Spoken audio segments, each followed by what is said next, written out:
Chapter 26. Fatima went to fetch the drivers. I told her not to call Therese. I was certain she was innocent, and the fewer diggers involved, the better for our plan. I stayed behind in the garage and leaned against my machine. My heart pounded against my ribs. I needed to calm down. For our plan to work, I needed to look composed, not suspicious. I focused on the pain in my shoulder. It stung every time I moved my arm too quickly. I heard footsteps approaching and stood up straight, nodding at everyone as they walked past me and took their positions by their machines. "There's been a change of plans," I said. "Instead of moving right away, we are going to drive ahead to scout out a new location. Then we will come back for the supplies." Jimmy looked at me, confused. "I thought you said there was a danger of a cave-in." I shook my head. "No, that was a lie. I needed Darcy and Alec and maybe even Maria to buy into the move without panicking. The truth is," I paused and took a breath. "The truth is that the Landers have been tracking us." I raised my hands to calm the ensuing racket. "We don't have time to go over all the details. I hate to tell you this, but Finn was killed in an ambush, and I know how it was done." I'd been hoping someone in the room would look scared or guilty at this point, but they all just looked angry, and so I had to go on to the next trickier part of the plan. "How was it done?" Pavel yelled. "Did he look scared? Guilty?" I lied again. "I believe the Landers were tracking us using the warning signals the grinders use. They sent out an echolocation blip that gets answered back. The Landers were picking that up and were able to follow us with pinpoint accuracy." A lump rose in my throat, but I continued. "The sensors are activated each time a digger is turned on, so the Landers could also use it to find us here.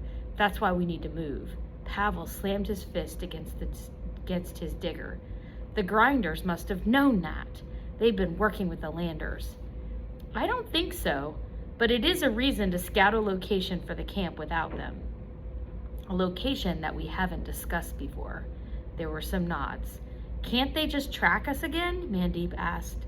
Now we got to the meat of the plan and the meat of my lie. "No, I've gone through and disconnected all the sensors in the diggers." "How do we know where to go?" Pavel asked. "We'll be traveling through tunnels on the tracks, so no disruptor. There are 4 of us. Each will go in separate directions, 1 per tunnel. Then alternate right and left side tunnels until you find a good location." They looked at me blankly. "I know it's confusing. I've plotted the sequence into your guidance systems. It's a closed system, so it doesn't send a signal. It just puts a numerical sequence on your screen. When it says 3rd left, you take the 3rd left, and so on. It will also guide you back." "Why not go together?" Jimmy asked. "This way we can cover more ground.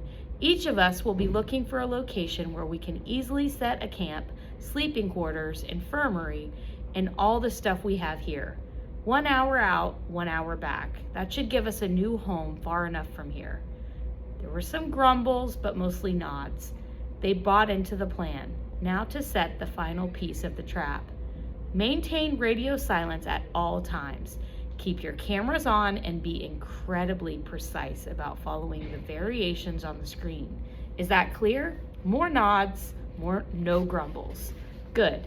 Then fire up your diggers and good luck." One by one, we got in and began to drive away. I followed slowly, dropping back bit by bit until I was sure they couldn't see me. Then I turned on my disruptor and headed into the wall, navigating a path in the rock parallel to the other diggers. I flicked on my screen.